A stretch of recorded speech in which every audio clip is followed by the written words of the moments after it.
Hello everyone, this is D. King Bay here, your book granny here with a book review for you. Today I'm reviewing The Sun and the Void by Gabriela Romero LaCruz. As you see, I have two copies of them. They're the limited edition. One's from Waterstones and the other's from Illumicrate. I'll tell you about those at the end of the review. But first, let's get to the review. As always, this is a no spoiler zone. I don't do spoilers, so you don't have to worry about that. We're not going to play that kind of game. So let's get on to the book. This one's going to be a little bit harder of a review for me because I wish that I could love all the books. Because, you know, I do judge a book by its cover. And look at these lovely covers. Aren't these amazing covers? You got to give it them. They did them covers on that. Those are pretty. But let's just say this was not my favorite book. I'll just say I didn't like this book. It just didn't do it for me, but that's okay. Let's go on and get into the review. Okay. This is a dark fantasy, and it's set in South America, which I absolutely love because you don't get a lot of fantasies. Either they're completely based on like European things or whatever, but this is literally South America. So I really like that. And you got to learn the folklore of some South American stuff. So I love that change. So that's one of the reasons I really, really wanted this book. So like I said, it's set in like it's not really South America, of course, because it's a fantasy world, but it's similar to South America, fantasy world. Think of like the late 1700s, what we would think of in Europe, it would be like the Regency period. So, you know, that type of thing. But down in South America, of course. And this land where they come from, it was colonized by humans.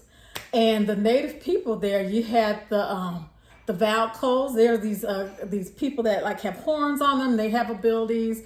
And there are also the, how you say it? Nozariel. I think that was the Nozariels. And they're like these people that have these like cat-like ears and this long like monkey kind of tail. I kind of like their tail anyway. But anyway, so the colonizer came along, do what colonizers do, you know, basically enslaved folks, the natives, put them, you know, made them lower class citizens, not even second class. I mean, like knocked them way down. And then eventually the native people, of course, fought back. They had a revolution. Colonizers left. Of course, the colonizers left some of their ways. The people who wanted to stayed behind. And the native people are still like second-class citizens in their own land. Now, as I said, this is a fantasy. It's a dark fantasy. And you have two main heroines in it. One is Ava. She's a Valco. She's one of the people that have the horns, half Valco, I should say. And then we have Reina. And Reina is I can't say the name, Nozariel. I'm probably jacking that all up. That's the ones that have the little like cat ears and the little monkey tail. Now, Ava, she grew up, like she's only half Valco. She grew up in, like what we would say, high society. And her family is now trying to marry her off and, you know, just to get rid of her because she is half Valco. So even though she is in high society, she's been treated like crap her whole life because of half of who she is. She doesn't know who her father is. They've been told basically that the mother was raped and this, that, and the other in order to produce her. She's just been treated terribly her whole life. And now they're just trying to marry her off. They're trying to get rid of her. Okay, so we have her. And then we also have Reina. Reina is the Nozariel, and those are the ones, like I said, with the little ears and the little monkey tail. She had been enslaved. Her people had been enslaved, and then they got their freedom. And then they could only get really like jobs like as house cleaners and things like that. They're put at the very bottom rung, up under the bottom rung. Okay.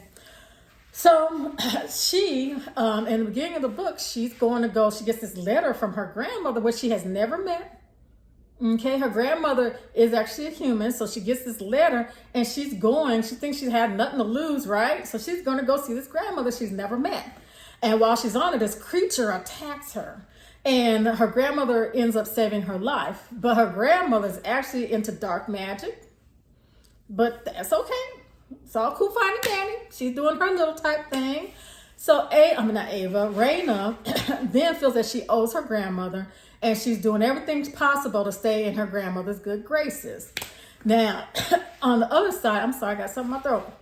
We have Ava, who is, like I say, in the high society, and she's trying to do everything she can not to marry this person that her family is trying to marry her off to. Okay, now the two heroines in the book, their lives intertwine, and all kind of stuff breaks loose. Okay, so that's basically the story. I don't want to tell you too much because then, of course, I'll be telling you the plot of the story, and I don't want to do any spoilers. So that's that. But I will say, I think that this is a debut novel, or it's a debut fantasy novel. I don't know, but this is the first book that the author has done in this genre, at least. So I didn't look her up. So let's talk about the book itself. Let's see where to start. Let me show you this book here. The book, now granted, books like these, when they have like special editions, a lot of times they make them a little thicker. They make the font a little larger. So this book is like a 533 page book. Literally, I kid you not, at least half of this here book, at least half is like backstory, world building type stuff. Yeah, they have a little bit of plot in there, but it's not much. It's just literally, it was like 200 pages of like, what the heck is going on here? And I literally was not going to finish this book. It was going, I was like, oh, man. But then I said, I'm going to take one for the team. I'm going to go and finish this book. It might get better. It might. So I keep on reading the book. And it finally, like about halfway through, it finally started like picking up. Like, okay, we got some chances here. All right, it's going to get better, right? I was wrong. Yeah, granted, they stopped doing all that backstory type stuff. But now that they spent all this time doing all this backstory and world building, they didn't even follow their own rules. I'm like, I'm sorry. It was just like, I was reading, I'm like, I can't tell, I'm sorry, I can't use spoilers. But I'm like, this ain't, I had a whole lot of, wait a minute, that don't make sense moments in this book. I'm like, but that don't make sense. And don't get me wrong, sometimes with fantasy, when you build your world and you build your magic system, sometimes you have this real hard, tight rules. 1, 2, 3, 4. If this happens, that happens. Beep, beep, beep, beep. And sometimes they have something that's a little bit more loose, a little more general, where they don't do as much definition so that you have more room to play around, if that makes sense. I don't know what the heck I'm sorry. I don't know what she was doing. No. Okay, so we're just going to leave that alone. Now, one thing I did forget to tell you in this plot, they do have, and that's something important, they have like the guys, it's like it's like a dark versus evil type thing. Okay, sorry about that. I had an old dog, my Scooby-Doo, 16 years old. When he got to go potty, I let him go potty. So he outside right now doing his little puppy thing. So that's that. So let's get on back to this right here, this here mess. I'm gonna say it's a hot mess. Okay, it's a hot mess. Like I say, the world building, the magic system didn't make any sense. It just didn't. I'm sorry. It had too many inconsistencies in them. So let's get on to the characters themselves. We had Raina and Ava. Those are the main characters. And then you had all these little secondary characters. And they were all flat.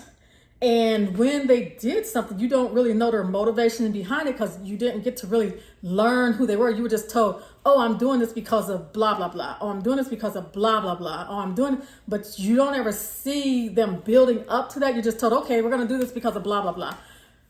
You had 500 something pages in here to show us why they're doing things. Why are you just telling us, okay, we're doing this because of blah, blah. It didn't. So when you just tell like that, you don't get any connection with that character. That character was nothing to me.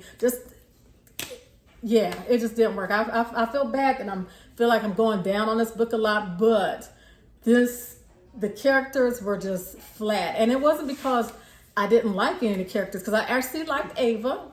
I liked her as a character, but And I don't need to like all the characters. I read what was it? Yellowface. Where's it at? Yellowface. It's up there somewhere. But I read Yellowface. Nobody in that whole book was likable, but yet I still liked the book. So it's not that because I just didn't like the characters. Now, Ava was the one saving grace in this book. She had the most development of all the characters was Ava, and she didn't even have a lot. And sorry if you hear that tip, tip, tapping, that's just my old man dog coming back in the bedroom to lay down. But anyway, she had the most development of all the characters. But again, none of them really had any true development. And that's what the problem was. Like I say, they had no motivations. There's no true setup for the things that are happening. It's just, okay, let's give you all this back history, tell you about this magic system that I'm not truly going to stick to. Oh, yeah. And then bam, all this stuff happens and it's no good setup. They had some setup, but just wasn't a good setup. It didn't all flow because since you don't know the characters by the time you get 2/3 into the book, you can't really tell what they're going to do because they just do things. You know what I'm saying? I mean, even though I did guess what was going to happen, it wasn't because of the characters. It's just because fantasy also has some tropes that you follow. Something all genres do. So this book had followed a lot of tropes and things like that I'm like, okay, this should happen here. This should happen there. You know what I'm saying? So, yeah. So I'm sorry. I just didn't like this book. Everybody, it's just my opinion. So you guys, you might want to pick it up, go to the library, whatever, pick up the book, read it, buy it, because it is a beautiful book. So it's still a beautiful book. So, oh my goodness, they had these deities in it, this God. Like I forgot, I didn't finish telling y'all about the light and dark. So there's, think about Star Wars, you got the light and the dark. I mean, it seems like we go with this light and dark thing every time, okay? And her light and dark, it felt mixed up, if that makes sense. I'm sorry, it probably won't make sense at all. You're going to have to read the book. I'm sorry.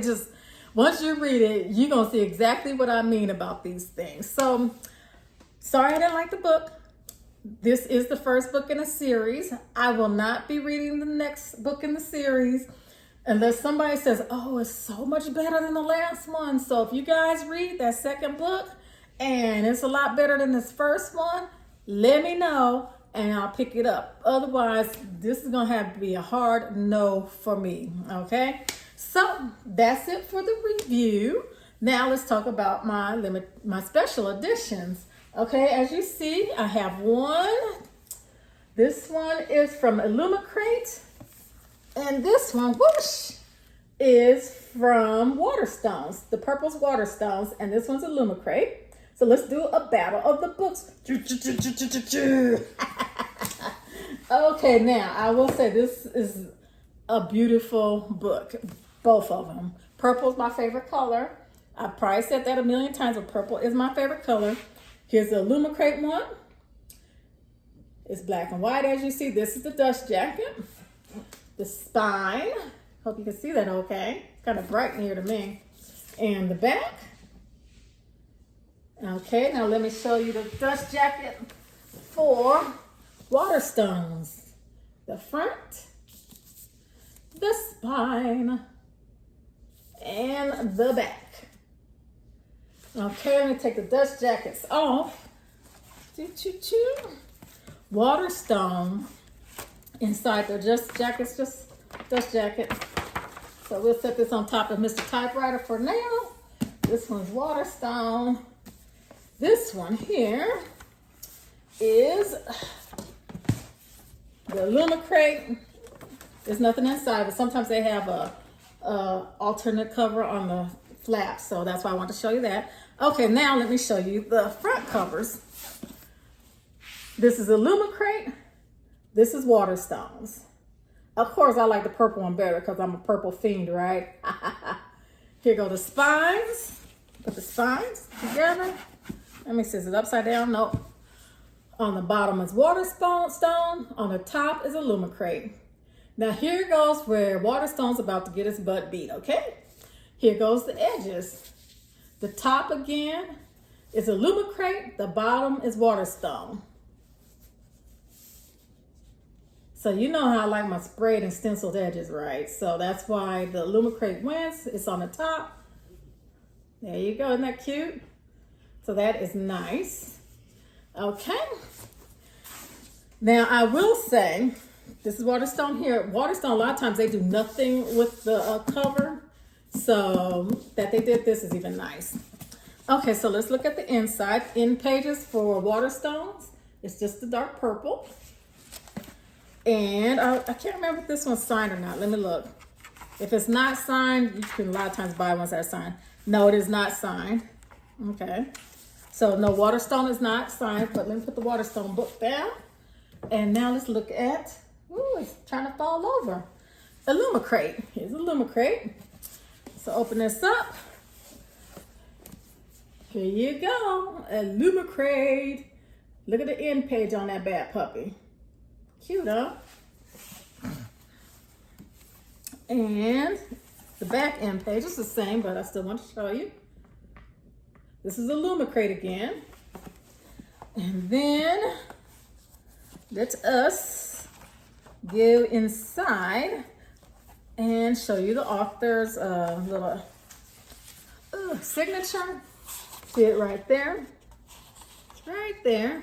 And also on the actual end page, well, I can't get it up. The author's signature is right there too.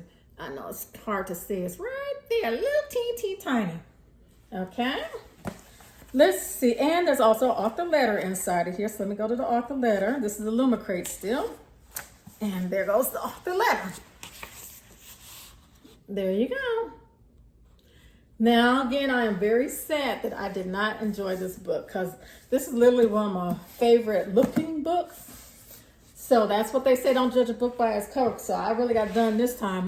But anyway, so for me, the Illumicrate wins. But, you know, to each his own. Now, you know what they both look like. So if you want to order one, Waterstones, Illumicrate, okay? Thank you very much for spending this time with me. As always, it was fun. Oh, no, I forgot to tell you what I'm reading now, didn't I? It's right here. Masters of Death. So by Olivia Blake. I always forget her name. So this is an interesting one. So I'm reading this one right now. I need to do a review for the monster books. Where are the monster books at? Put that there. I need to do a review for the monster books. Where are they at? Here goes one of them for these. Here goes one of them. Where's the other one? But anyway, it's two of these. So one's look only a monster, and then the other one's like not a hero or never a hero or something like that. I don't know why I can't remember these names, but anyway, it is what it is. So I will probably be doing a review for that. Maybe, I don't know. I'll do it when I do it. Anyway, you guys have a great day. Bye bye.